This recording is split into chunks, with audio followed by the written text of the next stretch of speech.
Welcome to Through the Bible with Les Feldick, a 30-minute walk through the Scriptures teaching in-depth Bible truths that change people's lives. Now, here's your host, Les Feldick. Okay, it's good to see everybody out this afternoon from our Oklahoma area, and again, for those of you joining us on television, wherever you are, we welcome you, and we just trust that you'll open the book and take notes and study with us. And after all, this is all we hope to be, is an instrument that will cause people to study their own Bible, search these things out. Don't take my word for anything any more than I want you to take someone else's word for it. We're finding more and more how people will respond to the fact that they've never studied their Bible on their own. But we're triggering it. In fact, we just had an instance on our cruise last week. A gentleman came up the first night and he said, Les, he said, I just can't agree with you on some of these things. And that's fine. I said, but have you ever really made a study of it? Well, no, not really. And I said, well, just study. Don't take my word for it. Just take to heart the things that I'm pointing out. You know, by the last class night that we had on the ship, he came up with a big smile and he says, you've got me just about convinced. Well, that's all we ask, see, is search the Scriptures and see if these things are really so. Again, we want to thank our television audience for your prayer support, your financial help, how we appreciate your letters. Again, the other day we had 2 or 3 that just about make everything worthwhile. You know, we don't take any large amounts of money from the ministry. I just feel compelled to let our television audience know, because I think some have got the wrong idea. Iris and I still live in the same house we've lived in for the last 29 years. A lot of our furniture is the same furniture we started with 50 years ago. So the television ministry hasn't made a nickel's worth of difference in our lifestyle, and we want people to know that we're not in this for any financial return. We are just hopefully getting people to search the Scriptures, and many of them are finding a salvation that they thought they had and suddenly realize they never had. And so we just continue to thank every one of you for everything, the prayers, the finances, everything. Okay, now we're taking a study of Isaiah, because for those of you who are new listeners, we've come up through the Old Testament, through the New Testament, and have pretty much made a study of the whole Bible over these last years. And then I decided to come back and spend a little more time in areas that we skipped over, such as the book of Isaiah. Again, I have to repeat and repeat and repeat, because otherwise somebody doesn't get it. Now, this is a book of prophecy written 700 years before Christ. Now, that's a long time. Now, I think maybe by our next half hour, I'll try and put a timeline on the board and show how that Moses, of course, and the children of Israel picked up the 10 Commandments and the law about 1500 BC. About 500 years later, you have King David and Solomon. And then after Solomon's demise, of course, the nation was split into 2 areas, the northern kingdom and the southern kingdom. And the 10 tribes to the north, of course, are going into idolatry and wickedness and unbelief faster than the 2 tribes of Judah. But pretty much it's the whole nation that Isaiah is going to be addressing. Now, the whole book of Isaiah is a roller coaster of sorts of judgment and chastisement and blessing. Judgment and blessing, over and over. But the whole thing is looking forward to 3 major periods of time when the nation of Israel would come under intense judgment or chastisement. The first one, of course, is the one that was just only 100 years beyond Isaiah, and that would be in 606 BC. Isaiah writes at 700, so it's about 100 years earlier. And that's a reminder. God's wheels turn ever so slowly. And here's Isaiah prophesying what's going to be coming on the nation of Israel, but it doesn't really reach fruition for 100 years. And so that's, again, why I always temper our excitement for the rapture. Yes, I think it's close, but on the other hand, God's wheels turn so much slower than we think they should, that we can't just rest and say, oh, well, the Lord's coming next week, so what? I'll never forget, a fellow wrote from Pennsylvania a couple springs ago, and he said, Les, I was just getting ready to plant an apple tree. And then it struck me, why? the Lord's coming. And I said, you go ahead and plant it, because we don't know that he's going to come that soon. We hope he does, but he may not. So anyway, Isaiah is prophesying primarily now of the Babylonian invasion, which is going to come under Nebuchadnezzar in 606 BC. But he's also giving an indication of the next great chastisement of Israel, and that would be in 70 AD, after they had rejected the Messiah and crucified him and so forth. And then you know that the Roman general Titus came in, and again, just like Nebuchadnezzar, destroyed the temple, ruined the city, and the people were sent out into a dispersion. But then the final one that is underlying all of these is the worst one of all, and that, of course, is the judgment of the tribulation. That final 7 years that will lead up to then the greatest blessing that Israel and the world has ever seen, which will be the appearance then of the King and the kingdom. So as we study these things in Isaiah, and I'm not going to take all 66 chapters verse by verse, we're just going to hit some of the highlights and move on to other things, probably even after today. But always keep in mind that we're dealing with God's chastisement to be followed by a blessing. Chastisement followed by a blessing. And in the last one, the tribulation, will be followed by the return of Christ and the setting up of that glorious kingdom. Okay, so now let's come back to where we left off, I think about several weeks back, in Isaiah chapter 2. And we might as well start at verse 1, and we'll pick up our study in verse 3. Verse 1, the word that Isaiah the son of Amos saw concerning Judah and Jerusalem. Now you see, that's the southern kingdom. And it shall come to pass in the last days. Now he's leaping all the way to the end of time as we know it, to the second coming and the establishing of the glorious kingdom. And it'll come to pass in the last days that the mountain, or the kingdom of the Lord's house, shall be established in the top of the mountains. It'll be above all other empires and governments. It'll be exalted above the hills, that is, the smaller states and nations. And all nations, now this is what we want to emphasize, that when this kingdom becomes a reality, it's not just going to be Israel, it'll be the whole world that will come under Christ's benevolent rule. All nations will flow to Jerusalem. And you remember when we studied this verse, I compared it with our present day world, where most of the world looks to America. You know, I read an interesting statement just last night on something, I don't remember where, but it was so apropos. So many people hate America. So many people think we're so awful. But this guy says, wait a minute. Open all the borders of the world, and where will they all go? Straight to America. Oh, they may think they hate us, but they also know there's no other place on earth like our beloved America. Well, we're just a little foretaste of what this glorious kingdom under Christ's kingship will be like, and all the world will literally flow toward and through Jerusalem. All right, now then, verse 3, we're going to move on. And many people shall go and say, come ye, let us go up to the mountain of the Lord, to the house of the God of Jacob. And he will teach us his ways, and we will walk in his paths, for out of Zion. Now remember, Zion is a little hill in Jerusalem. Not like the hymn writer puts it, we're marching to Zion, you know, the heavens. Zion is in Jerusalem, and that's the hill from which David's throne went forth. All right, and for out of Zion shall go forth the law and the word of the Lord from Jerusalem. It will be the capital of the world. And he will judge, or he will rule among the nations, plural. Rebuke many people, and they shall beat their swords into plowshares, their spears into pruning hooks.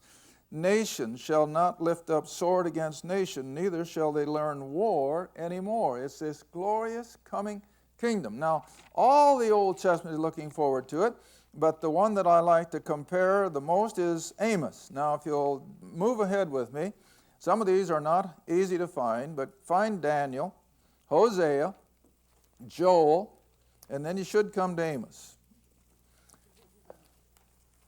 Daniel, Hosea, Joel, and then Amos, and move all the way to chapter 9, verse 13. Now, Amos is even writing quite a few years before Isaiah does. Amos is writing almost 800 BC. And he says basically the same thing. And of course, that's the beauty of Scripture. Amos chapter 9, verse 13. Behold, the days come, saith the Lord, that the plowman shall overtake the reaper, the treader of grapes, him that soweth the seed. And the mountains shall drop sweet wine, and all the hills shall melt. Now, those are merely adjectives to describe tremendous production, tremendous food production. All right, verse 14. I will bring again the captivity of my people Israel. They shall build the waste cities, and they shall inhabit them. They shall plant vineyards and drink the wine thereof. They shall also make gardens and eat the fruit of them. And I will plant them, God says, upon their land.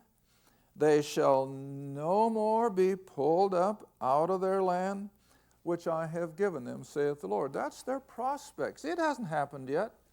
And then there are those who say this never will happen. Well, then we might as well throw the book away and go home, because God says it will happen, and it's still future. All right, now then if you'll back up a few pages to Jeremiah 31:31, where we have the spiritual setting for this same kingdom.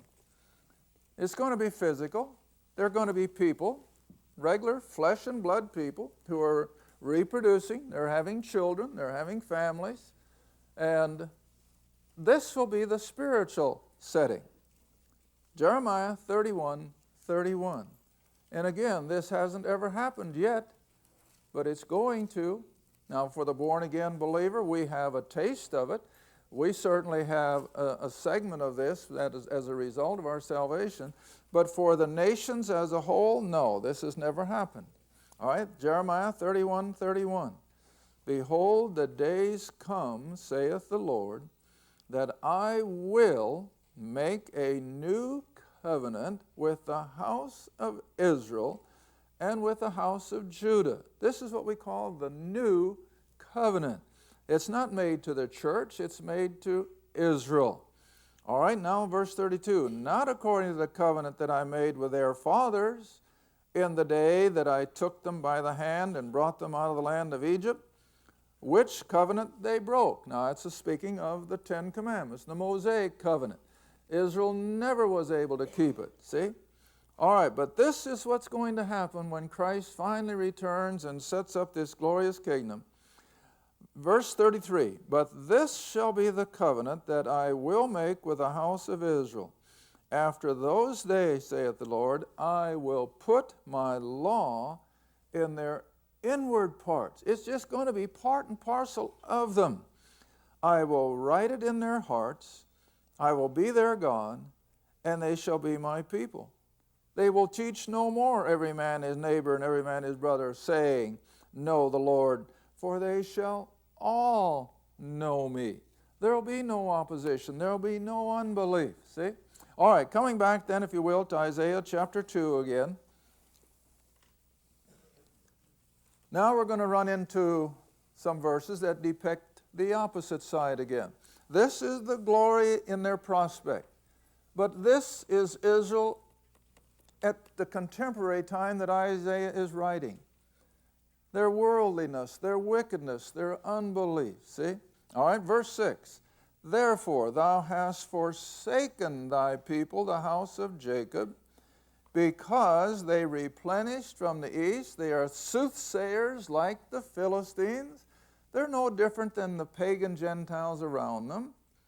They please themselves in the children of strangers. Their land is full of silver and gold. In other words, they were prosperous materially. Neither is there any end of their treasures. Their land is also full of horses. Neither is any end of their chariots. But verse 8, what's alongside of it? Idols. Their land is full of idols. They worship the work of their own hands. that which their own fingers have made. Enter down to verse 10. Enter into the rock and hide in the dust for the fear of the Lord and for the glory of his majesty. That's what they'd better do. Verse 11, the lofty looks of man shall be humbled, and the haughtiness of men shall be bowed down, and the Lord alone shall be exalted in that day. All right, now let's just make a comparison with the New Testament. Drop all the way up to Revelation. Come all the way up to Revelation. I think it's chapter 6. Revelation chapter 6.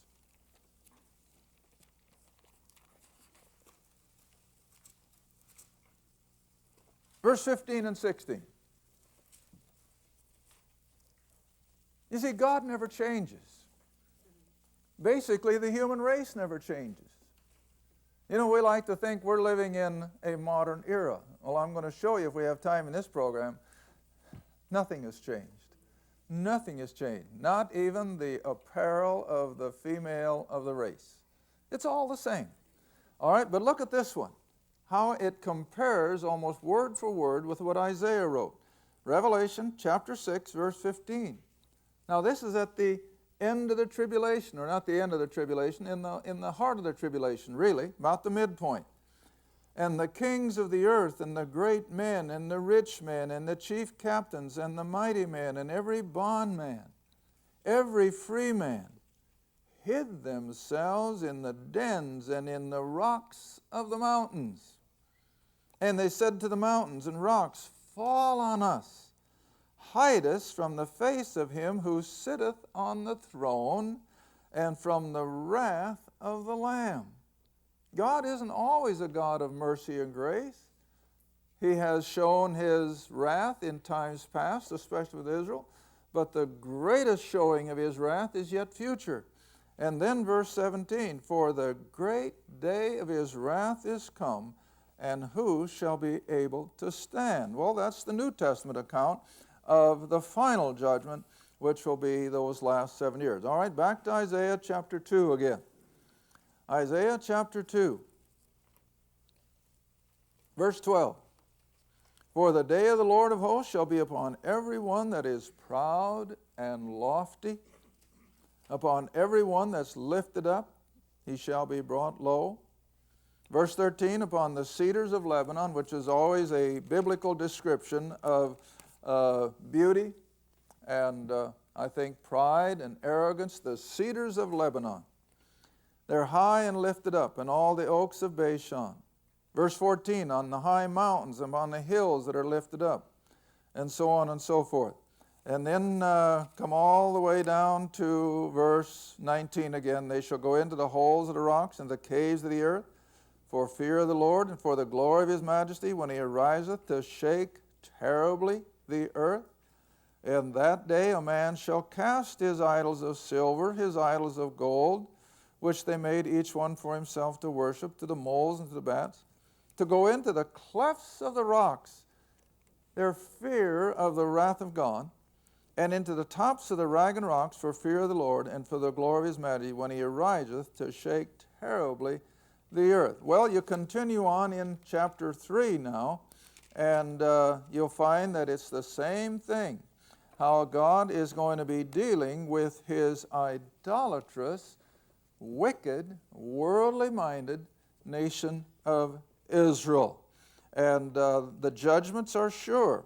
And remember now, they're going to be in 3 periods of time. The immediate, or at least 100 years, in David's time, Isaiah's time, when Nebuchadnezzar will come and destroy the city and take the nation captive. The second one, remember, is when Titus comes in 70 AD, and then the third one just prior to Christ's second coming. All right, now let's see. I wanted to find some of these. Okay, coming on into chapter 3. Yeah, I want to get this in this first half hour. Coming on into chapter 3, we continue. It's the prophecy concerning the devastation of the city of Jerusalem in particular, but the nation of Israel in general. And come all the way down, if you were, to verse 10 and 11. Let's start at verse 10. Because even in the midst of all of this idolatry and all of this wickedness, remember there's a remnant of Jews who still remain true to Jehovah. There's always that small percentage remnant. But the vast majority are going to take the nation down the tube. You know, that's why I've mentioned since we've been studying Isaiah, this is my fear of even our own beloved America. We are such a picture of ancient Israel, who had all of the opportunities and the privileges of understanding God and understanding His righteousness, but the vast majority walked it underfoot. Well, our nation the same way. I was reading again a quote from one of the previous presidents of Harvard University, and you would never believe that it was the president of Harvard, but it was biblical. And of course, that was the whole purpose of all the Ivy League colleges and universities, was to teach the Word of God. And now look at it. They scorn it. They ridicule it. Well, Israel was no different. But God is only going to take it just so long, and then judgment falls. All right, now here we go. In Isaiah chapter 3, verse 9. To the show of their countenance doth witness against them, and they declare their sin as Sodom. They hide it not. Woe unto their soul, for they have rewarded evil unto themselves. Sound familiar? We're right there. All right, now verse 10. Say to the righteous, that little remnant of believers, that it shall be well with him, for they shall eat the fruit of their doings. But now verse 11. Woe to the wicked. It shall be ill with him, for the reward of his hands shall be given him. As for my people, children are their oppressors, and women rule over them. O my people, they who lead thee cause you to err, and destroy the way of thy paths. The Lord standeth up to plead, standeth to judge the people, and he will enter into judgments with the ancients of his people and the princes thereof. For you have eaten up the vineyard. Now you want to remember that God uses the picture of a beautiful, productive vineyard to symbolize the nation of Israel. You remember one of the parables that Jesus gave back in Matthew. He prepared a vineyard, dug it up, fertilized it, irrigated it, got everything ready so it would be in peak production, and then left. You remember? So Israel is always depicted as a productive, beautiful vineyard. All right? Then come on down to verse 16, moreover, the Lord saith, because the daughters of Zion, now who are we talking about? The women, especially the young women. All right? Moreover, the Lord saith, because the daughters of Zion are haughty, walk with stretched forth necks. What does that show? Pride, arrogance, and wanton eyes. Today we would call them what? Seductive. Walking and mincing as they go, and making a tinkling with their feet. Now, as you come down through these verses, I want you to see that everything we see today was already in vogue 800 years before Christ. Isn't that amazing? It can't help but make you smile. All right, verse 18. We'll just take a couple here. Our time's running out. In that day, verse 18. The Lord will take away the braver of their tinkling ornaments about their feet, and their calls, and their round tires like the moon. I haven't been able to figure out what the round tires are. It must be a jewel of some kind, a bracelet or whatever. All right, the chains and the bracelets, verse 19, the mufflers, the bonnets, the ornaments of the legs, the headbands, the tablets, the earrings, the rings, and so help me, what's the next one? Isn't it amazing? And these kids today think that they are just discovering all this. It's as old as time itself, all right?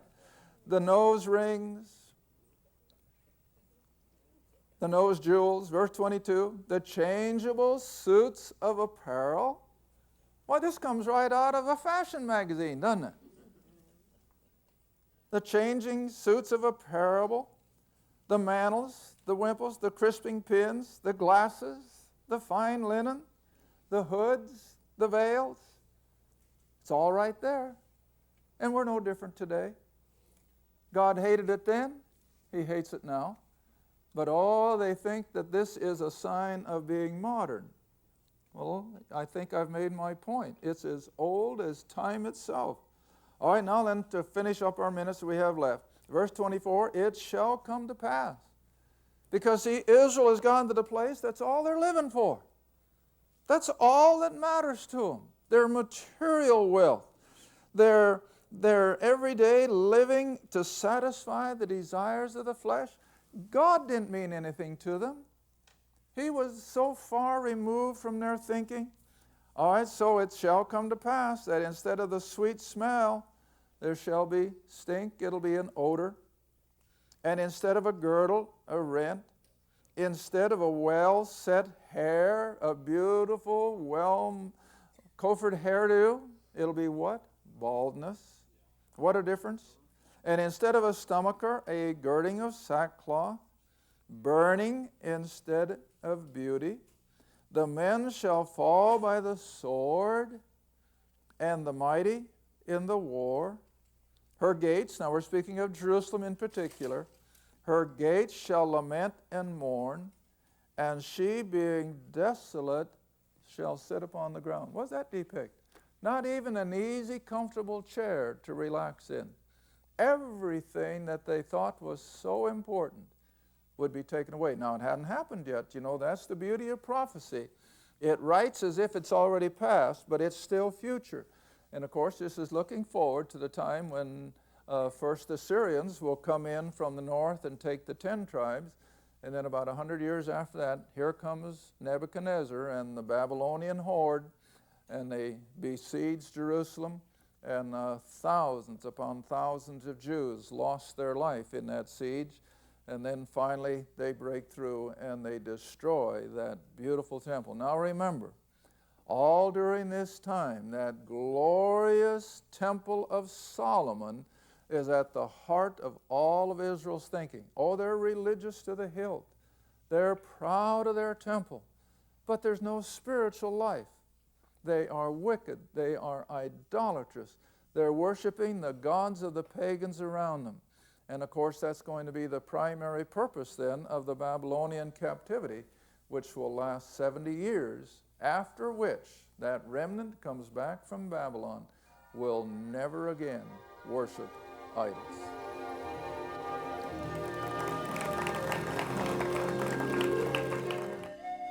Thank you for watching Through the Bible with Les Feldick.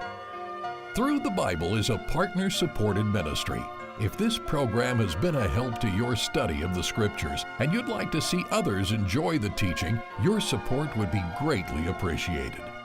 Write to us at Les Feldick Ministries, 30706 West Lona Valley Road, Kinta, Oklahoma, 74552. Or call 1-800-369-7856. Be sure to tune in next time to Through the Bible with Les Feldick.